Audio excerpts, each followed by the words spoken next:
Hello, I am Stan Delanacte for CNN, and I am here today with Doc Toureh, Assistant Chief of Karma Fire Rescue, to get his perspective on what's really going on in your city. Doc, as one of Karma City's veteran EMS responders, you are often on the front lines right alongside our law enforcement officers as they fight the war on crime. But unlike our valiant officers whose job it is to keep our streets safe, it's the responsibility of EMS to deal with the aftermath of what seems to be an increase in violent crime. And as such, I can think of no one better to speak to about that very issue. So, how long have you been performing EMS duties in Karma City? Thanks, Dan. I've been employed by the Karma City Fire Rescue as the Assistant Chief here since April 4th of 2019. It's a little over a month now. It was that date I transferred from Chief of Easyville Fire Department to my new position here in Karma City. I took this position to be under the direct command of Chief T. Mizel, who's known around the nation for his skills, knowledge, and experience. Oh, good. So, during that time that you've been here in Karma City, have you noticed a marked increase in violent crime? In the time I've been serving this city, we at KCFR have noticed a steady increase in the violent crimes here in the city. With those violent crimes come increasing numbers of emergency calls placed to our dispatch involving patients in life-threatening conditions, as well as altercations involving firearms.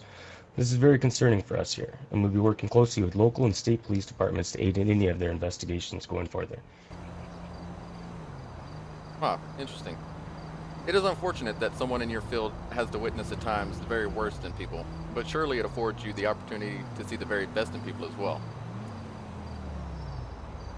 Sure does, Stan. I mean, sometimes we as first responders to many different situations witness people make some very, very poor decisions. It's usually caused by the immense stress that an emergency can have on a human being. I mean, on the flip side, we're also very fortunate enough to witness citizens within the community perform some amazing acts of selflessness and just raw compassion in these very same times of crisis. And these are the moments that remind us why we love what we do. So would you say that being out there helping people and saving lives is a rewarding experience?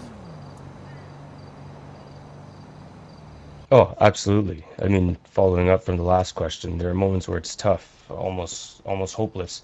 There are nights where I myself, and I can vouch for a few others in the department, lay awake for hours, replaying all the scenes with different outcomes. However, these moments are insignificant next to the feeling of helping someone in need. I mean, going home at the end of a long shift knowing that you made at least one person's life better or a little bit brighter that day, it's definitely rewarding in my books. I can understand that. I couldn't help but notice today while I was visiting the Karma State Hospital that it looks a little understaffed. Do you think that the city could benefit from more EMS personnel? Tricky question there, Stan. Until recently, we were getting by. However, due to the recent spikes in violent crimes in Karma City and the surrounding areas, especially up north in Blaine County, resulting in more emergency phone calls, we had to divert units to other counties in order to cut down on increasing response times. I'd definitely like to see more fire and EMS personnel around. This would allow for lower response times, employees to be allocated to our other emergency locations, as well as a well-deserved break for our current staff, who are overworked and definitely feeling underappreciated at this time. Karma City Fire Rescue is always accepting applications and is currently hiring full-time EMTs as well as firefighters pending the application process. Okay, and what qualifications must a potential applicant possess? Anyone looking to apply for the department must reside in, as well as be a citizen here in Karma City. Applicants must have a high school, graduation certificate, or equivalent, and be able to read and write in English. All the members here at KCFR must have a valid driver's permit and a clean driver's abstract. CPR and first aid certificates must be kept up to date. After passing these basic requirements, the department also performs a criminal record check and interview process before beginning the selection and training process. Training process here at KCFR is quite vigorous. Unfortunately, at this time, I'm unwilling to go into further details as we do enjoy keeping our training practices private at this time. Oh, that's completely understandable. Well, that's all the questions I have for you at this time. I appreciate you taking a few minutes to speak with us.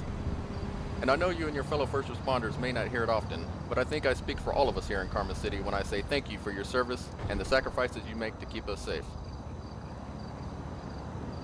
I appreciate it, Stan. More so you taking the time to highlight some of these problems we're facing here in the city. We at KCFR definitely appreciate you taking the time to highlight these stories. Well, thank you very much. And to you at home, are you interested in making a difference in your city? Do you have what it takes to laugh in the face of death and give him the finger? If so, apply today for Karma Fire Rescue or EMS. Back to you in the station, Carrie.